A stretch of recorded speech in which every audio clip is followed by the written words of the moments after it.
We're going to start soon, ladies and gentlemen. 9 p.m. Our show, 9 p.m. Eastern Standard Time every day. So that's a Jennifer Niemeyer. Well, one more minute. Go, go. Jennifer, go. Oh, hi everyone. How are you? I would like to introduce uh, Ramana Anam Raju, and he he has a master's in physics. He studied nuclear engineering and computer science. He's got many years of experience in the healthcare field, and he has written an ebook that he has shared all of his knowledge with us. It's very exciting. It's called Science is Not a Subject, Science Must Be a Lifestyle. And he has created a lot of curiosity. There's a bunch of short stories, about 3 minutes long in each one of the books.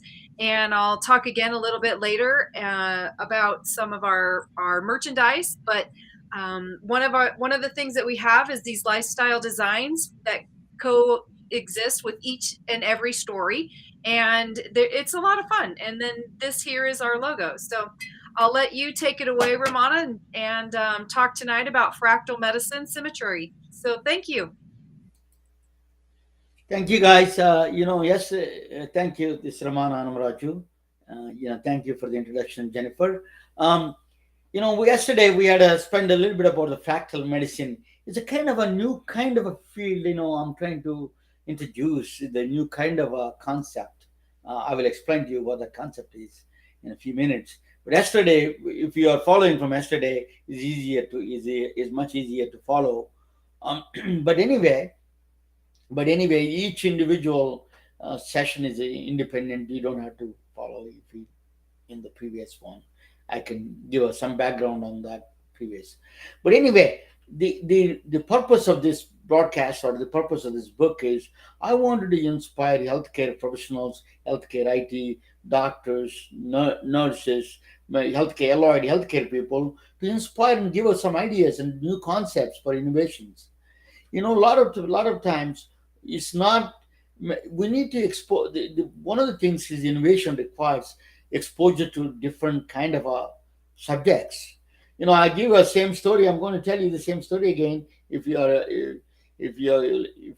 new to this broadcast, my son, he was going to the University of Georgia when he was selected for Vanderbilt. He got admission to the Vanderbilt, but all his buddies are going to University of Georgia for degree.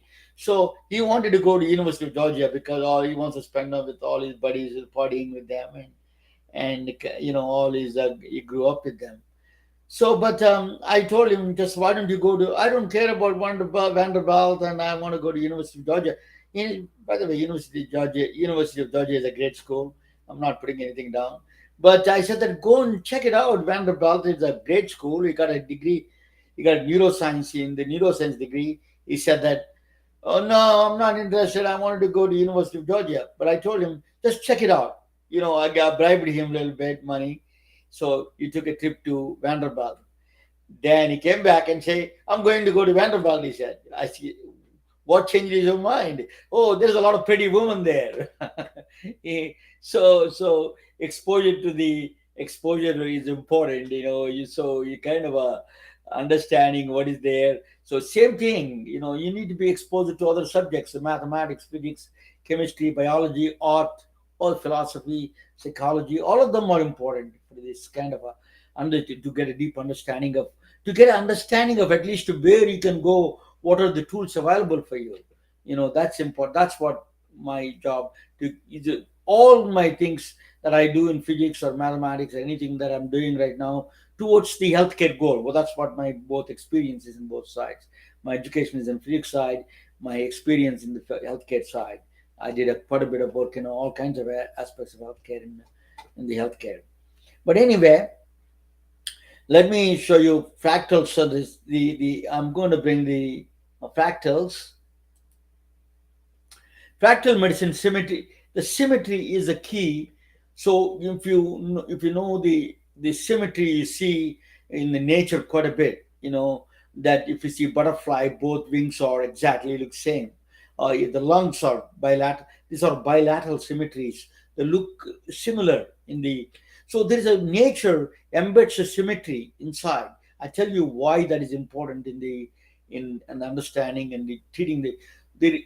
I'm trying to extend yesterday talk about mental health. What are the solutions could be? Mental health, relaxation solutions. That's what I'm trying to propose. Um, so one of the thing is that the even if you see the lungs, they are bilateral, or you see perfect symmetry inside left and right, and you see the butterfly and the same thing. But the nature embeds quite a bit of symmetry it exists in the nature itself. So there is a lady, her name is Emmy Noether. She is a brilliant mathematician and physicist. Actually, she's originally a British mathematician from Germany. She could not get any job there because she was a one of the Einstein called her genius. Think about a genius. Einstein calling somebody genius, it is some value. So Emmy Nathers is a mathematician, and she did some work in physics. One of the thing is that the loss of we had when Einstein proposed the general relativity theory, where is the time dilations and all the gravity, space time, bending of space time, there was a problem. The problem was that time, the conservation law of conservation is not holding. Conservation of energy is not holding out. So that's one of the reason she came back and gave a satisfying answer. What she said that was very interesting. Actually, she's a genius in every way in physics in that sense. She said that there are more different kind of a laws in the nature, embed in the nature. They're not conservation of energy, conservation of momentum, angular momentum. All those things are just words, a cheat sheet for a physicist. Basically, there is not real. The fundamental aspect is symmetry itself, a geometry. So it is a translation symmetry. For example, if you take a jack of spades, if you move from this place to that place, is not going to make any difference. You turn around in the 180 degrees, it doesn't make any. It looks exactly the same. So symmetry plays a very important role in physics. People think, for example, snowflake. If you turn around anyway, which direction you turn around, it looks exactly the same. The laws are the same. So rotational is that's a rotational symmetry they call. Cancellation symmetry is if you're here or if you're on the other side of the room, still the law applies, same thing. So the time it comes from that time symmetry is a law of conservation of energy. So they're related to they represent different kind of conservative conservation laws in the right side. The left side is actually the fundamental one, the symmetry, the geometry itself. So that is the key. The the the the, the that we have a nature embeds the geometry, and we have a fascination for geometry. Even though when you're studying in high school, you did not like geometry teachers are not the most popular ones. But I tell you, so we inherently in our mind we have this fascination towards the geometry. Sacred symbols, and we pray gods, and with the symbols, Om in Indian, then other cross, and for Christians. So we have their symbols, their symmetry, or they're all something embedded in the nature. Symmetry, laws are very part of the nature. That's all the conservation laws come out of the symmetry rather than conservation laws by itself is exist. So I'm trying to move this. Okay. So we have we consider some people are most beautiful people: Marilyn Monroe, Denzel Washington, Aishwarya Roy, the Bollywood actress. They're all they're all we consider them as the most beautiful people. You know, I'm actually out of three. I met two of them. I met Denzel in Atlanta, and Aishwarya Roy in Atlanta also. I met both of them in Atlanta. So, but anyway, that's a different topic. But if you draw a line in in between these spaces, then what you saw in the picture, they have a equal, the symmetrical, the features are symmetrical in the both sides. So we consider people with the symmetry on both sides consider it to be attractive. That's a strange, because we like symmetry. We the nature likes symmetry. Even the bees, the bees like radial symmetry. They say that bees discriminate ugly flowers. you know, they like radial symmetries. The symmetry is in the embedded in the nature. So embedded in the nature. We like diamonds. The reason is that's a perfect definition of the crystals. Perfect symmetry. In fact, the more symmetrical diamond is, more expensive it is.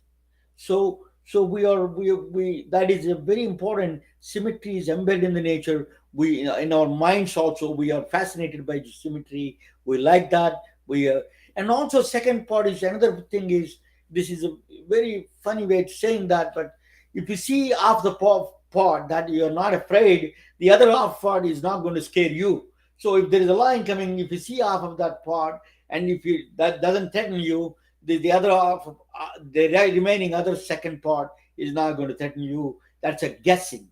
So it's a kind of a psychological, and it is all mixed together in that process. That is that is a key. So um, geometry conservation you see in the nature, in the diamonds, in the flowers,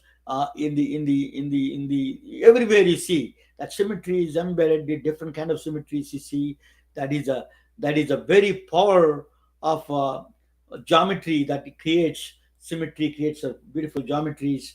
Then you see that the diamond, for example. I gave you an example. The bees, they did a research on a bees. They said that bees prefer radial symmetry, the much perfect radial symmetry, than ugly flower. you know Even bees discriminate ugly people, I think.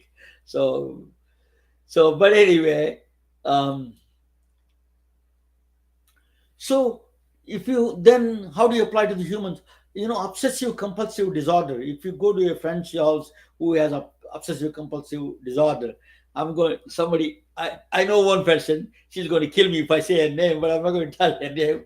But she is they are so perfect. A refrigerator exactly same looks exactly like what you're seeing there.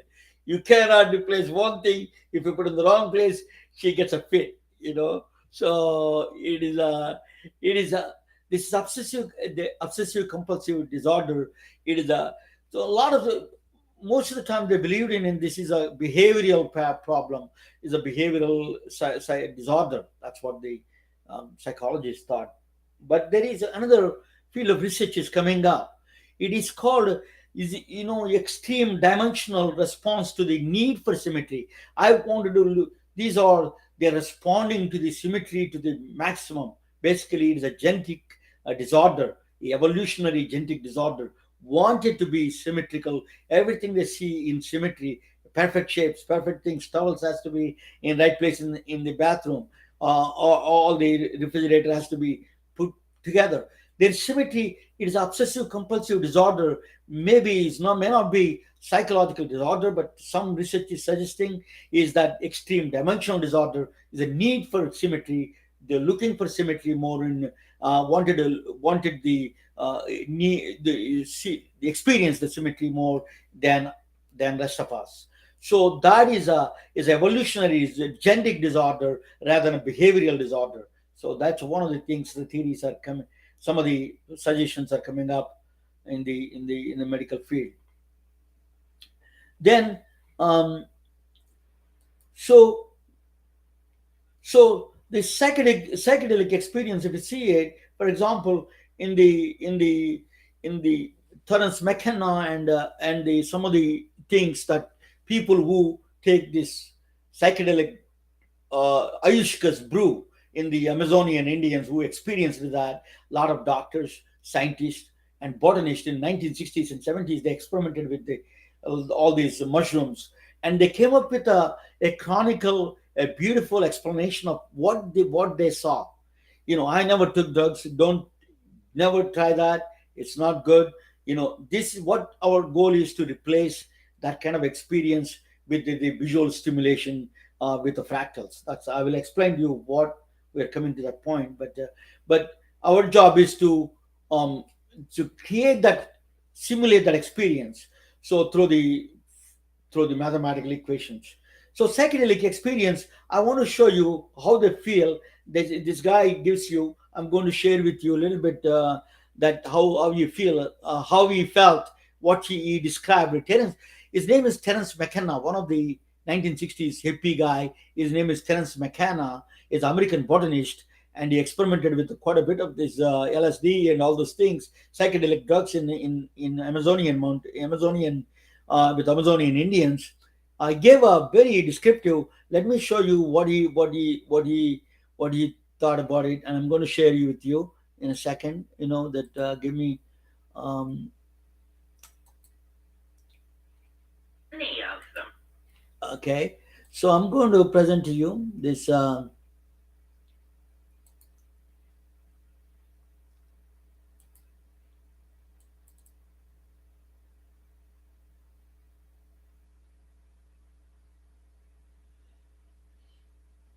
Okay, I hope you can see this.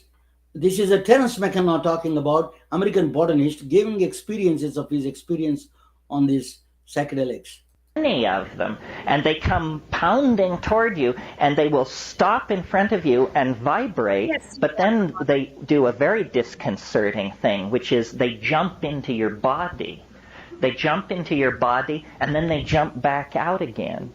And the whole thing is going on in this very high-speed mode where you're being presented with thousands of details per second, and you can't get a hold on. You say, my God, what's happening? And these things are saying, don't abandon yourself to amazement, which is exactly what you want to do. You just want to go nuts with how crazy this is. They say, don't do that. Don't do that. Pay attention.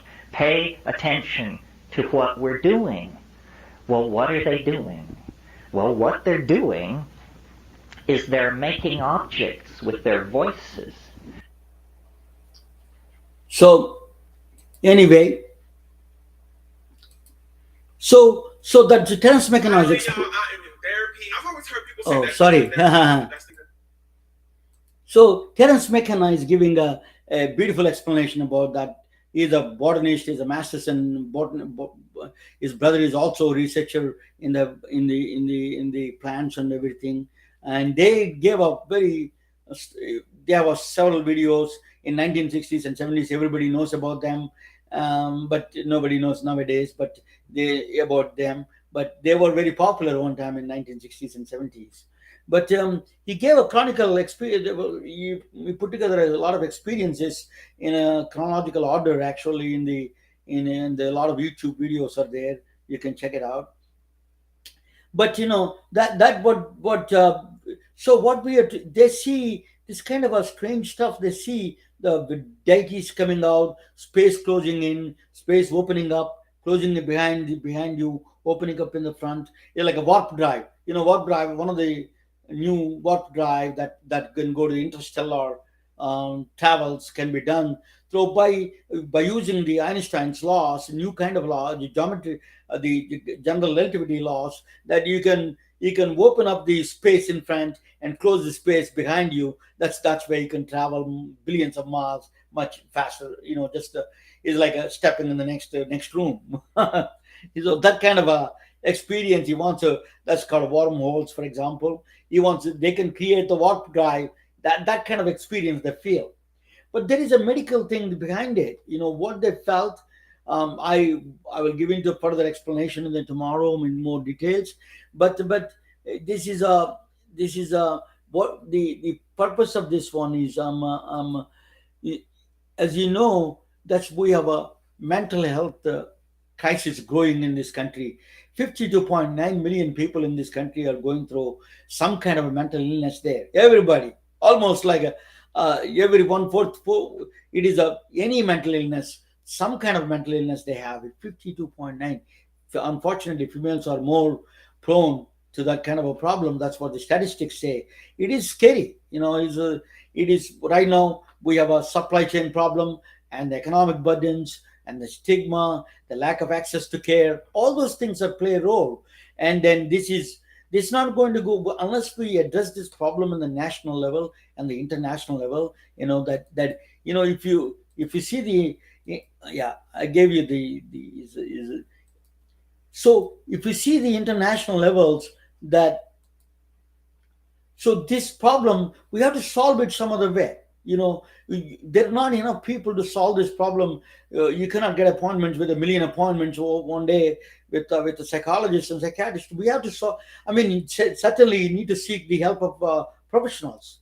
But during some people who are in the marginal side, they can get a relaxation through kind of a simulated fractals. So we can my argument is that they are feeling they're feeling this not a chemical thing. It is a basically visual stimulation what is causing. What they do is when they take this ayushkas, that mushrooms, what they felt is when they close their eyes, they felt it all these new things coming up. I what Terence McKenna was explaining. So that kind of a feeling that they have. So we have to really come up with solutions, mass solutions for this problem. I'm just giving you some ideas to people who want to innovate something. These are ideas I'm giving. This is all new kind of thinking we can do and promote that. That's what our goal is. So Terence McKenna, I showed you what visual stimulations look like, and then what he explained. We have 1 billion people in the world. They have mental disorder right now. Out of 8 billion people, this is humanity is in crisis. This is a we never really took the attention of the we when we feel physically unfit, we go to gym. Where do you go mental? You go physical exercise, you go to gym. Where do you go to mental exercise? There is no place. People are lonely now. People are on the pandemic because they're isolated more. There's loneliness is another disease. American Surgeon General Vivek Murthy was telling loneliness itself is a big disease. So all the older parents staying at home, it is a problem. We have to solve this. In Japan, they give robots as a baby for the puppy dogs, robotic dogs are their companions. So we need to solve this big problem. So I'm trying to come up with some solutions. Maybe I'm trying to inspire some people. Thinking about in this direction. So, so is it possible a mathematical equation could be a solution for this problem? Yes, that's my thinking. Is that it is? It's. I wanted to explain to you in the next session. Is called Mandelbrot. Benoit Mandelbrot is an IBM engineer. He was a Polish immigrant. He's from Poland. He immigrated to Paris. Then he moved eventually to New York and started working for IBM. While he's in IBM, they had a problem with the telecommunications. He wanted to fix the telecommunications. So he found some solutions I will explain to you in the next session in more in detail. But I'm going to show you how these experiences look like for the people that psychedelic experience. We want to simulate that experience through mathematical equations. Let me show you what that simulation look like in general. I wanted to give you quick a simulation experience. So just bear with me.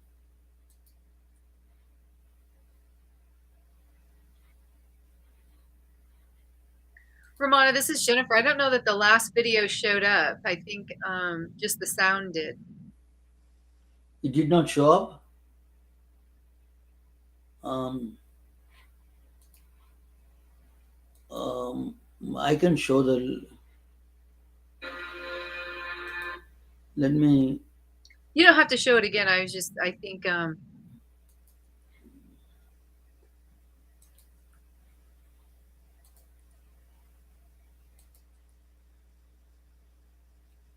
Let me see if we can see. Can you see, Jennifer? No, the only thing I see is the equation still. I'm sharing the screen. I think you're on the wrong screen, maybe. Okay. Um, Let me show you this. Let me play this one. How that experience look like.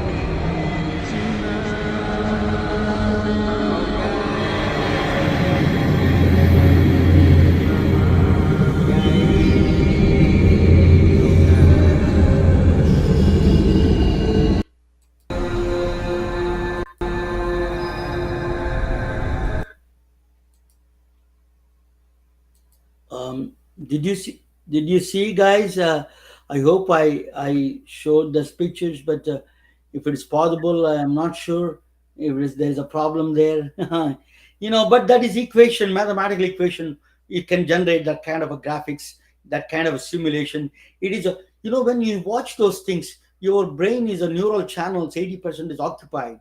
That's why you feel relaxed. I will talk about the new kind of research, nucleus cells and grid cells in the next session. But I'll let you. This is an experience we want to simulate through the mathematical geometries and then fractal geometries. Thank you for watching. And the tomorrow I will show you the a little bit of that fractal geometries a little bit more in detail. If you are not, if I hope we saw this video. If it is not working out, then I have to re-show that tomorrow again. Thank you all. And Jennifer, can you come online and yeah, let me bring you there online. Yeah, stop sharing. Yeah. Thanks, Romana. Really appreciate it. It was absolutely wonderful again. So thank you very much. Mention it again for everyone. Romana Autumn Braju wrote this ebook, Science is Not a Subject, Science Must Be a Lifestyle. And you can go to our website at www.dailywearformedicine.com and you can see all of our swag. Here's one of our designs, and here's our logo. So you can share this with your company. You can share this with others in the industry. You can put your own company logo on it. So it's pretty exciting. And so the whole concept for the ebook is to create curiosity. And Romana, you always want to give a highlight to someone who is still with us. The book is about people in history, so you usually have someone that you want to talk about, and I thought I'd bring it up and see if you had anyone you wanted to mention tonight. Yeah, thank you. Yeah, that's a lot of people uh, today. I'm learning this. I learned from, and I have a physics teacher in India. He was, when I was studying physics, I have a master's in physics. I was doing a bachelor's in physics. There was a professor teaching. First time I taught me about the special relativity and general relativity, and it would blew my mind. Oh, time is dilation. Time is not permanent. Time is not fixed. That's kind of ideas that his name is KVRK Shastri. He died unfortunately, but he had a long lost influence in my life in India. That I came from a small village, small rural India, southern India, small place, and then the town that I went to school is a little bit better, bigger, but still a small town. In that place we can study. The great thing about understanding and curiosity is the people like that, my professors, that they taught such a subjects. Now, in the whole world can learn those kind of things through this internet and then the new media. So we enjoy this kind of thing. It's an opportunity for all of us to learn new things, and you don't have to be a professor. You don't have to have a professor sitting next to you. Now you can learn from through the internet. You can learn from different places. Thank you all. Thanks, Jennifer, and good night. And we'll talk with you. We'll see you tomorrow at 9 p.m. I talk with you about more about Mandelbrot tomorrow. Thank you. Bye.